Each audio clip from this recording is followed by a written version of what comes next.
दोस्तों, आज मैं आपको तीसरा और चौथा अध्याय पढ़कर सुनाऊंगी। अक्षरों के साए, आत्मकथा, अमृता प्रीतम। तीसरा अध्याय है हथियारों के साए।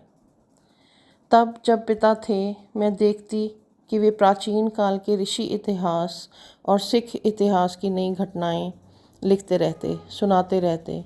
घर पर भी सुनाते थे और बाहर बड़े बड़े समागमों में भी लोग उन्हें फूलों के हार पहनाते थे, उनके पांव छूते थे।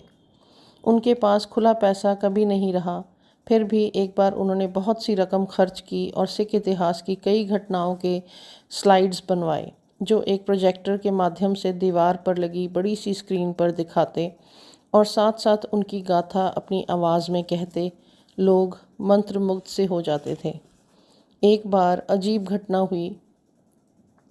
उन्होंने एक गुरुद्वारे को की बड़ी सी दीवार पर एक स्क्रीन लगाकर वे तस्वीरें दिखानी शुरू की। आंगन में बहुत बड़ी संगत थी। लोग अकीदत से देख रहे थे कि उस भीड़ में दो निहंग हाथों में बर्छे लिए उठकर खड़े हो गए और ज़ोर से चिल्लाने लगे, यहाँ सिनेमा नहीं चलेगा। मैं भी वहीं थी। पिता मुझ छोटी सी बच्ची को भी साथ ले गए थे और मैंने देखा वे चुप खड़े रह गए थे। एक आदमी उनके साथ रहता था, उस सामान को उठा कर संभालने के लिए जिसमें प्रोजेक्टर और स्लाइड्स रखने के लिए निकाले जाते थे।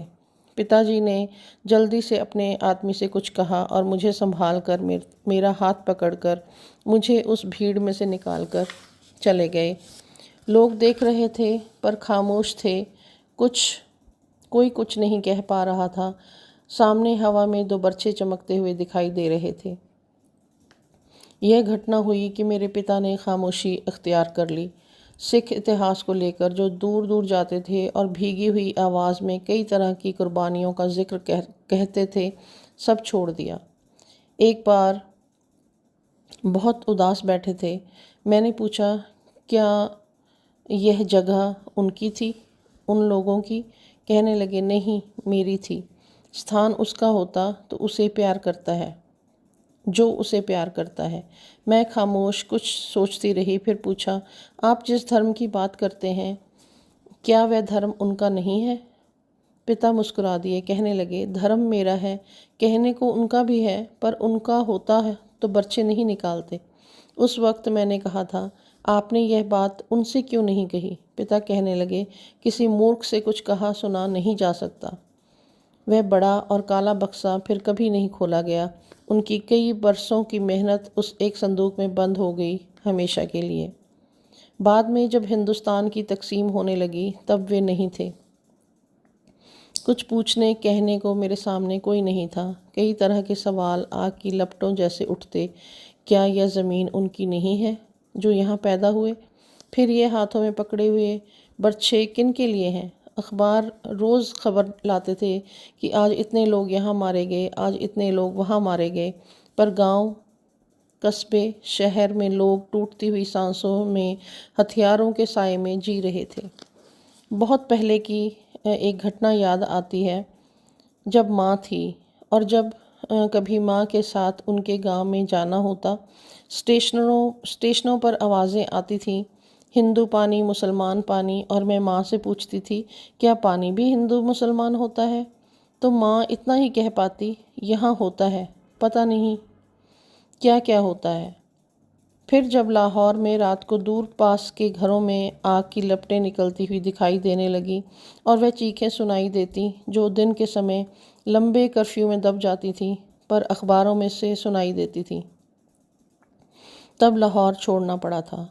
थोड़े दिन के लिए देहरादून में पनाह ली थी, जहां अखबारों की सुर्खियों से भी जाने कहां कहां से उठी हुई चीखें सुनाई देती। रोज़ी रोटी की तलाश में दिल्ली जाना हुआ तो देखा बेघर लोग वीरान से चेहरे लिए इस ज़मीन की ओर देख रहे थे जहां उन्हें पनाहगीर कहा जाने लगा था। अपने वतन में बेवतन हुए लोग चलती हुई गाड़ी में से बाहर के अंधेरे में मिट्टी के टीले इस तरह दिखाई देते जैसे सारी ज़मीन पर कब्रें बिछी हुई हैं। बहती हुई हवा इस तरह थी जैसे अंधेरे का विलाप हो। उस समय वारिस शाह की का कलाम मेरे सामने आया, जिसने हीर की लंबी दास्तान लिखी थी जो लोग घर घर में गाते थे। मैं उस वारिस शाह से मुखातिब हुई। उठो वारिस शाह, कहीं कब्र में से बोलो और इस इश्क की कहानी को कोई नया वर्क खोलो। यह नज़्म काफ़ी लंबी है और आप सब लोगों ने सुनी होगी। नज़्म के ख़त्म होते ही वो लिखती हैं, तब अजीब वक्त सामने आया। यह नज़्म जगह जगह गाई जाने लगी। लोग रोते और गाते, पर साथ ही कुछ लोग थे जो अखबारों में मेरे लिए गालियां बरसाने लगे कि मैंने एक मुसलमान वारिस शाह से मुखातिब होकर यह सब क्यों लिखा। सिख तबके के लोग कहते कि गुरु नानक से मुखातिब होना चाहिए था, और कम्युनिस्ट लोग कहते कि गुरु नानक में नहीं, लेनिन से मुखातिब होना चाहिए था। यह सब होता रहा, पर कई नज़में मुझ पर जैसे बादलों से घिरती और बरस जाती। उस वक्त पंजाब की कहानी लगी। तकदीर उठी रकाब में पैर रखा, पोटोहार को घोड़े के पैरों में कुचलती पूरे पंजाब को देखने लगी। ये नज़्म भी काफ़ी लंबी है और आप सब ने तकरीबन पढ़ी होगी। उसके आगे वो लिखती हैं, उन दिनों जनरल शाह नवाज़ अगवा हुई लड़कियों को तलाश रहे थे। उनके लोग जगह जगह से टूटी बिलखती लड़कियों को ला रहे थे और पूरा पूरा दिन ये रिपोर्टें उन्हें मिलती रहती। मैंने कुछ एक बार उनके पास बैठकर बहुत सी वारदातें सुनी। जाहिर है कई लड़कियां गर्भवती हालात में होती। उस लड़की का दर्द कौन जान सकता है जिसके बदन की जवानी को ज़बर से माँ बना दिया जाता है।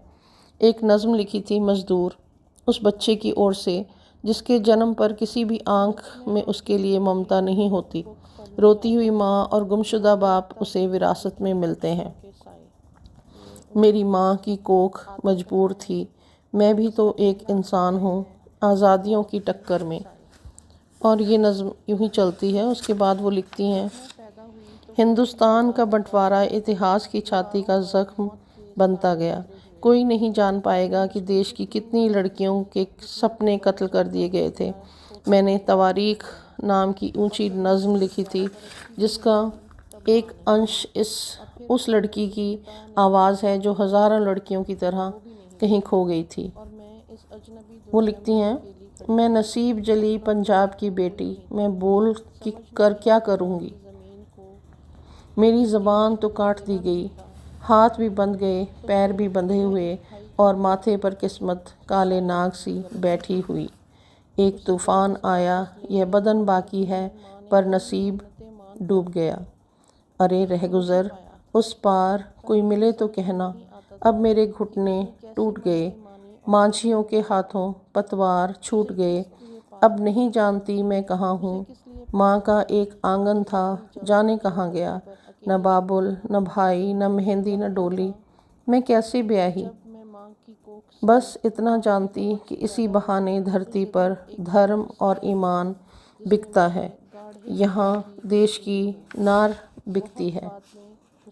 उन्हीं दिनों मैंने एक उपन्यास लिखा था पिंजर, जिसकी कहानी बंटवारे से पहले शुरू होती है और बंटवारे के उस मकाम पर आती है जब दोनों सरकारें अपनी अपनी अगवाशुदा लड़कियां ढूंढ रहे हैं।